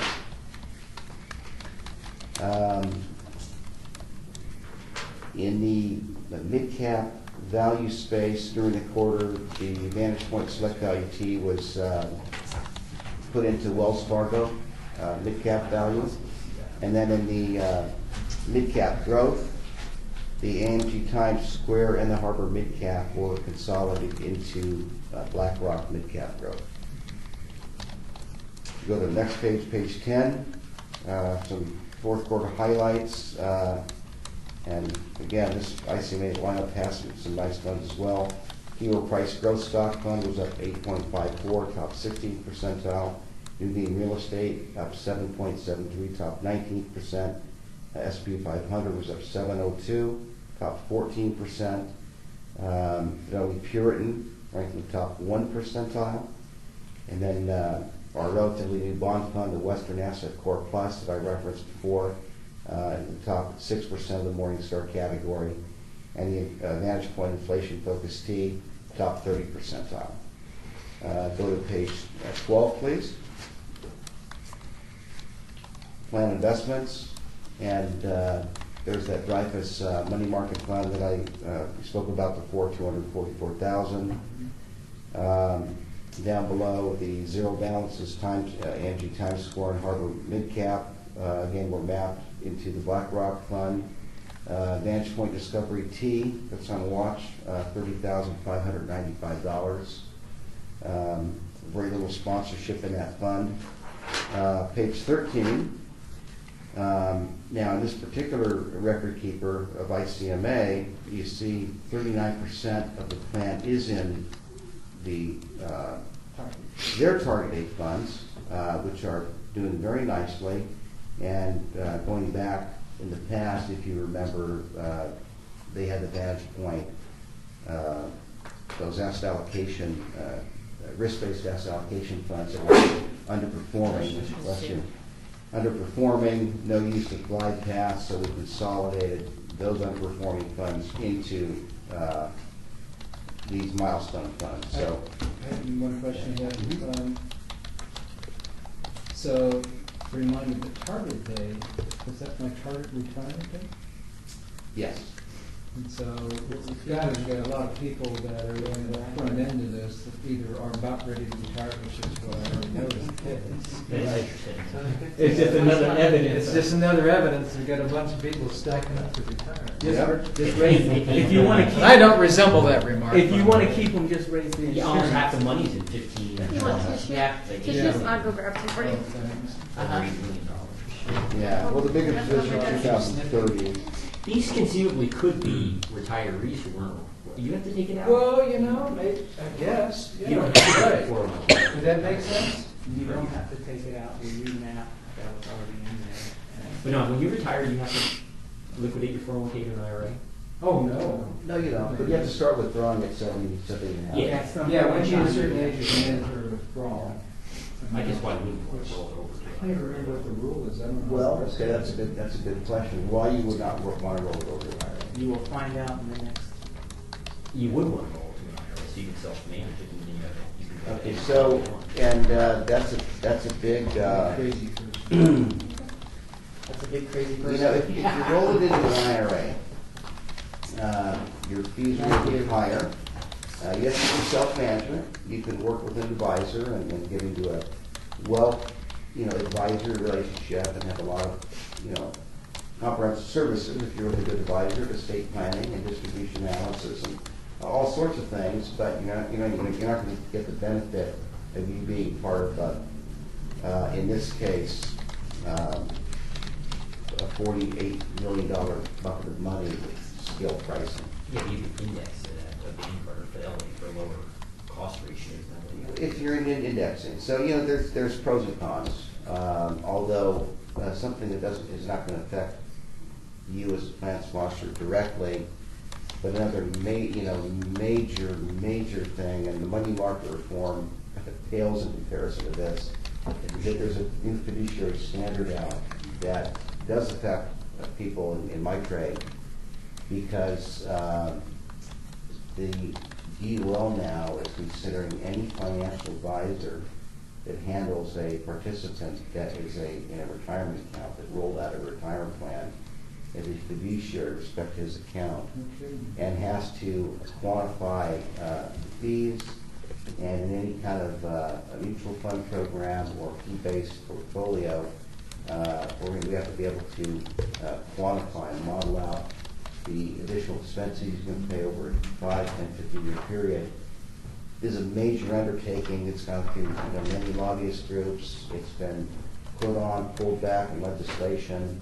It finally passed, and companies like Morgan Stanley or Merrill Lynch or our competitor firms are spending hundreds of millions of dollars internally to gear up their systems and retool to accommodate this DOL, this new fiduciary standard. And there's some talk that some of the smaller firms, like the independent, just don't have the wherewithal to comply and to gear up and to be able to. Well, we'll see. Mark, what do we tell our retirees regarding the 401k, That's a good question. Vince, what do you tell a retiree? I have to research it. My predecessor was telling retirees. I'd be curious. I don't know. It's one of the things, because we have such a glut of people that are gonna be retiring. HR actually has, we're kind of teasing a little bit there, but HR has been working on a couple of tools.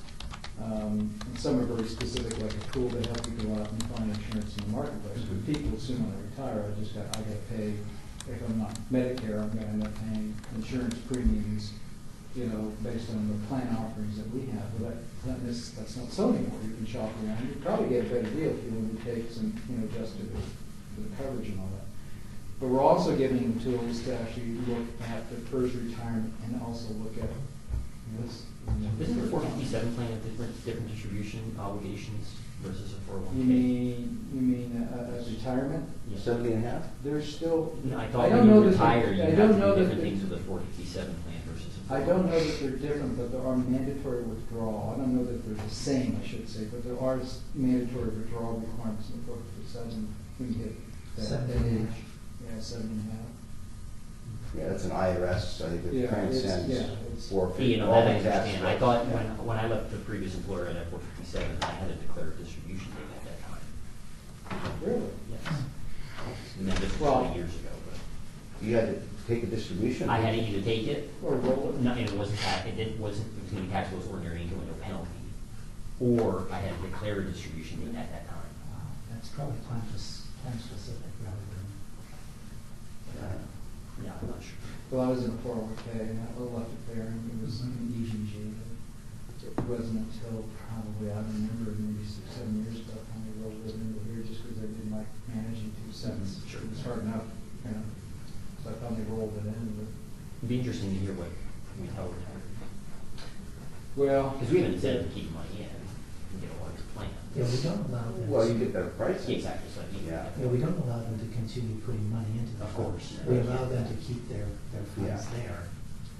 And I believe the statistics, the city and probably a lot of municipalities, is that people do tend to People keep tend to money do that. in. Yeah. I just know people who retired from crappy private sector plans that offer like 3 investment choices and are thrilled to get out of there to get into Yeah. self-directed Sure, IRA. sure. Well, if you had a place else to go, right, that would make some sense. But we have a good palette of funds. If you're moving from one employer to the other, usually you can transfer those funds, you can roll those funds into another fund. Okay, so just back to page 13, you notice that the Vantage Point milestone funds, the last one is at 2050.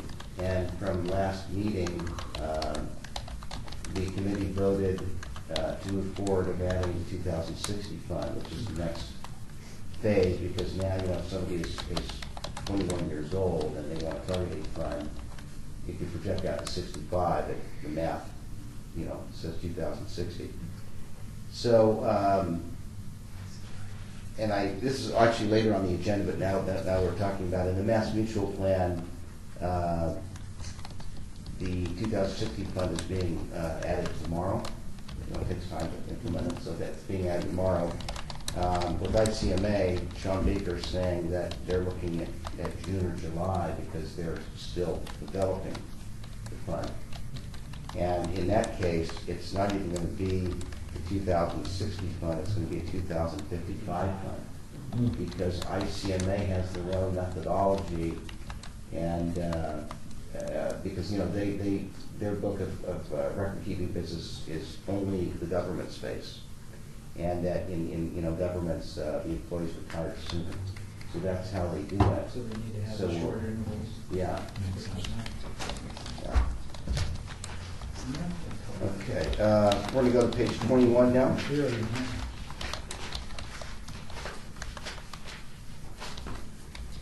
And there's a scorecard here to the rankings. There's our inflation protected Vantage Point inflation focused T.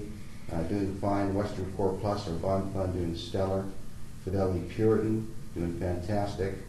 In the large value space, the Vantage Point Equity Income T during the quarter was mapped into American Beacon. We still have Invesco Diversified. Just confirm one thing.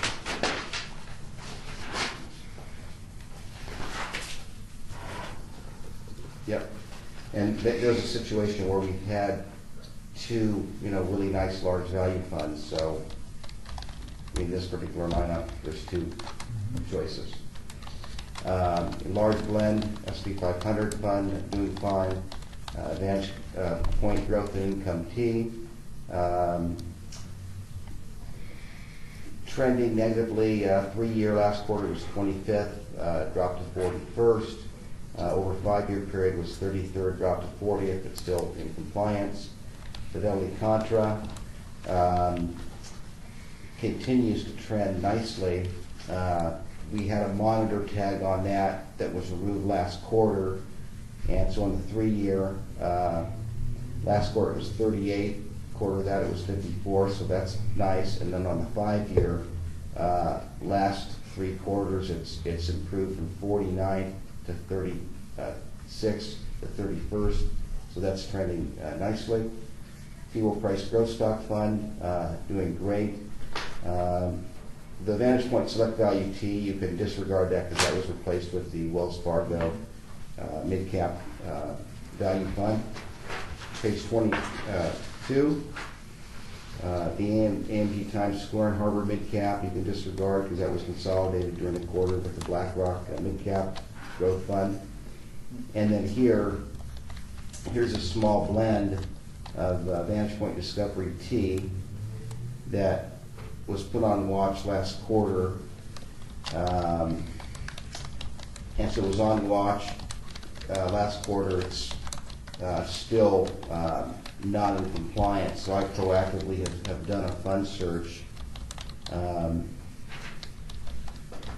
However, if you go back to page 9,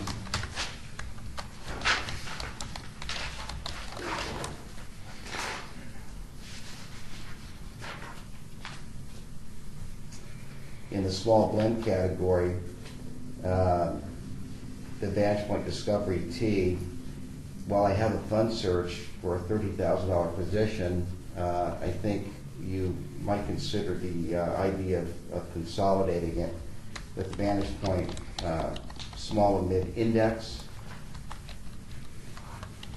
And then, but now, because there is overlap in that category, and now consider if you want to look at a fund gap analysis, it would make sense to add a small value option. And again, you can see that visually on page 9.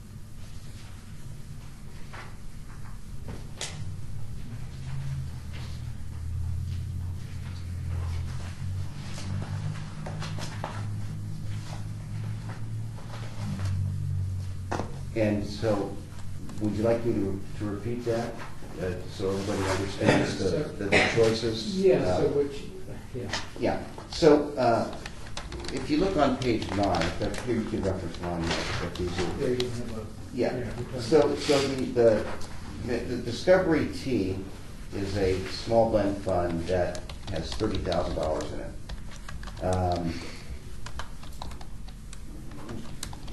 So I would say consider consolidating that with the Vantage Point Mid and Small Index. Now, the Mid and Small Index, that's in the name, but when you look at the fact page on page 70, under Vantage Point Mid Small Index, it's benchmarked against the Russell 2000. So, based on that, it's probably more of a small index than a small mid. But there is no fund option in small value. So rather than look to replace a fund that you can consolidate in the small blend category, there's a consideration to add a fund, and there is a fund search to reference.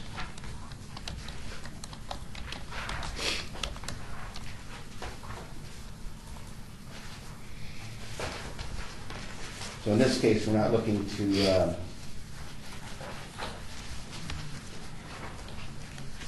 a fund? excuse me. I beg your pardon.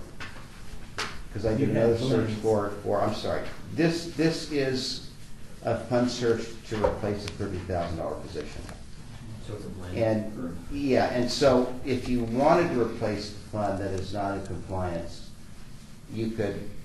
I could take you through this, but I think that if you look at it more comprehensively, it becomes a moot point if you want to just simply consolidate the Vantage Point Discovery T into the small And I guess the index.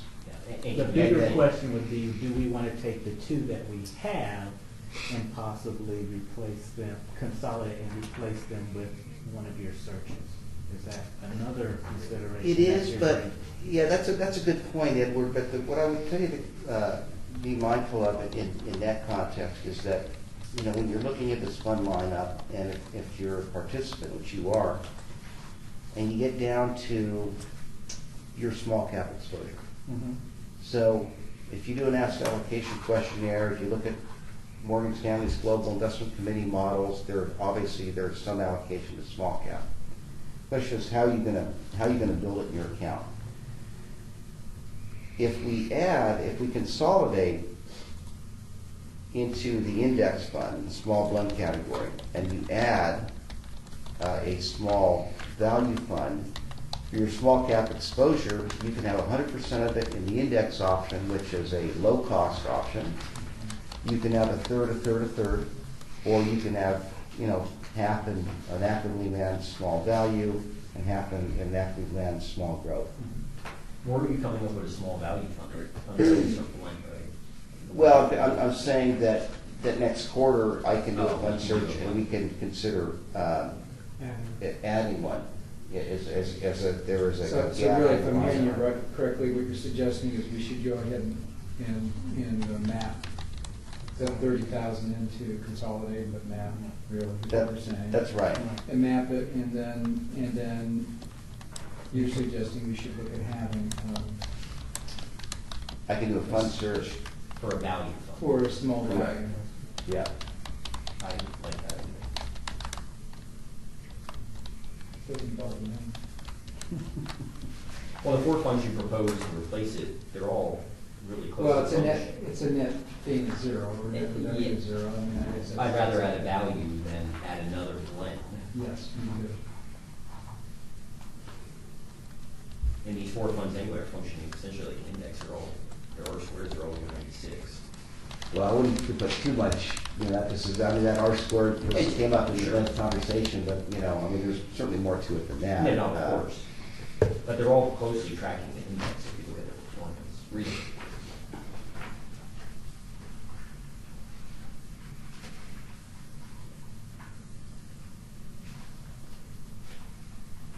Mark, you want to make a motion?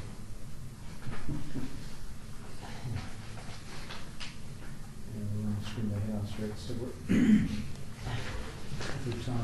in the, Consolidating, make a motion to Vantage Point, to consolidate Vantage Point Discovery T, to Vantage Point there it Committee, is, right. small company index T. So is that the Advantage Select Value T? Yeah. Mine's not mapping it, so we're, Yeah. Advantage Yeah, Discovery go to it. T. No, if you're on, It's if you look at that, Mark, mid-small company index. let me, The mid small company. What page let me you get got? you the page. Well, page 9 shows Oh, the, there's 17. Go to page If 9. you look at, there's two ways to do it. You can look at Okay, this. got you. So it's Yeah. the Advantage Discovery T and the Advantage Small, mid-small company. Right. Okay. Yeah. I'll make that motion. I'll second. All right, all in favor, say aye. Aye. Opposed? And then we'll just direct Freddie to do a search for the small value U.S. equity. We'll take a look at that next time and decide if we want to add. Right. And then, while we're looking on page 9, You might ask the question, well, the small value, or small blend, the mid-blend box is also open. And, you know, why not populate that? And I would put less emphasis on that because in the mid-cap space, you've got two very nicely performing actively managed value and the BlackRock. So for your mid-cap, you can just simply have half and half or overweight growth and value. Right. In theory. Okay, so that fund search is a moot point. Back to page 22. Oppenheimer Discovery Y, doing nicely. Vantage Point Overseas Index, doing okay. We're on page 22 here. Fidelity Diversified International, doing great. Nuveen Real Estate, doing fine. Vantage Point Milestone Retirement Income Fund has been on watch, but it's not that critical because, you know, that's part of the Vantage Point Milestone series of target date funds. So they come as a set, so you can't really replace one without replacing the whole suite of the whole series date. And we've acknowledged that several times. And then page 23, rankings for the milestone funds are nice.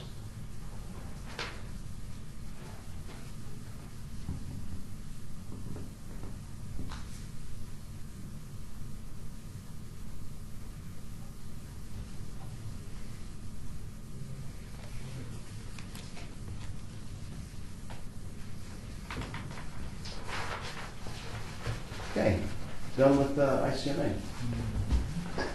Take five? Yeah, we can take five. Would the committee That's a really song, share you their know. own investment? That's a classic song, you know, jazz song, take five. You know the song. I know the group. I'm not bound, you're bound with anything, but just the actual choices. I'm just curious. I know it. I'll remember when you Asked to get that from Dave Thompson, so I can keep up.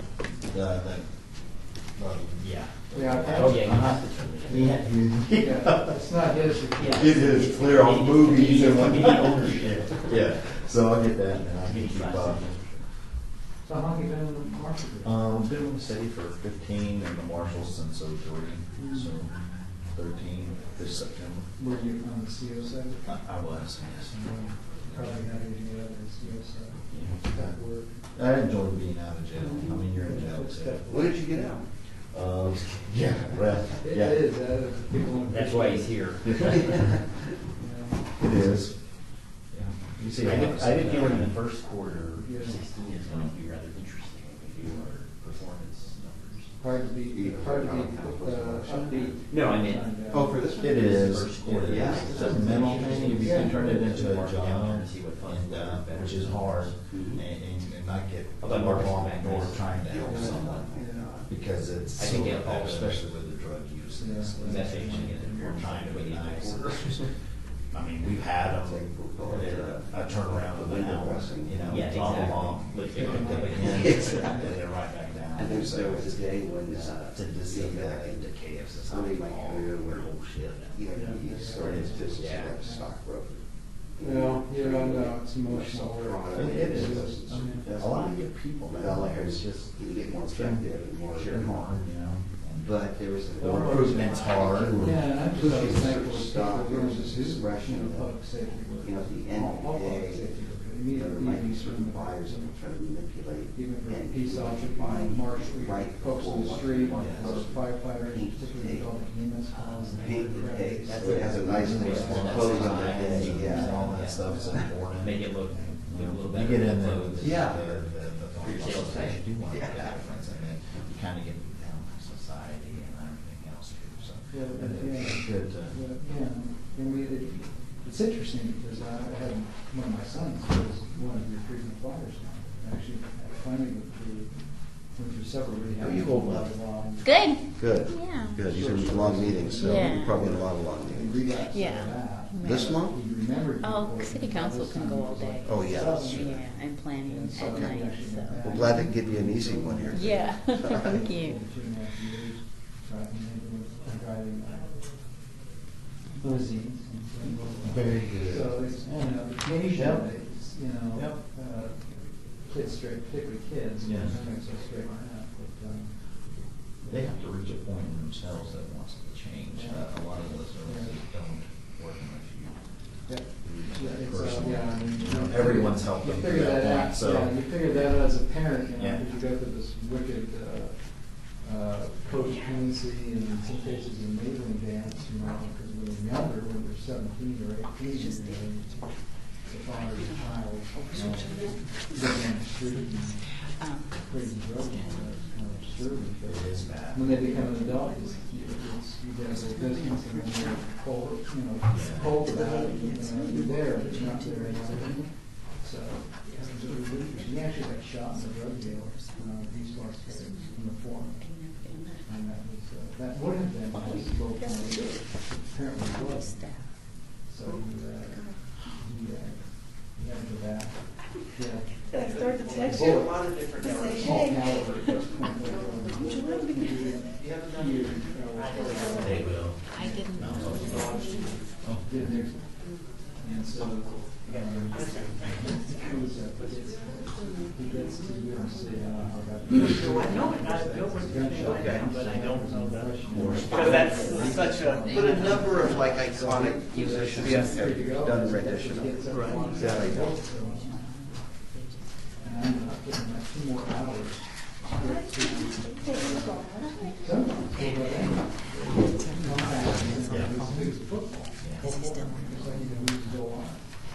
So it has a big face yacht on both sides.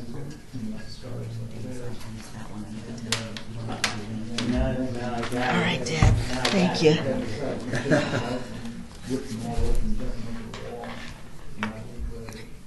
You saved me. Sorry? You saved me because I had been out there Oh, yeah? for a little bit, and I was like, somebody passed by. And it's funny, no one would pass by. Oh. And then finally, when you came, then I see someone And else. Sydney wasn't out there? And no one's up there. Yeah, so I was like, Go through our answering uh-oh, machines and stuff, so somebody. that show it. When she cut it first came in prom, 5 years old, this and that, you probably saw that in your son versus Oh, you you, did. you know, before high school. Judge yeah. Kern's got a great picture. Now I need this. I don't want this. Security.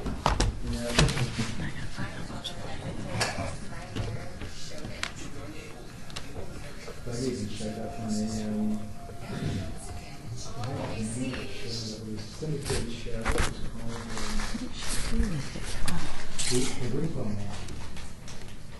And the deal was that the car was being repoed. I don't know how they discovered all this. They would contact you, and they come up and they interview you, and they ask you 3 questions. And if you could get 2 of the 3 questions right, they would pay off your loan. So I just want to Oh, you know what? I'm not on the floor. Okay. I know it's And they had nearby. drivers on-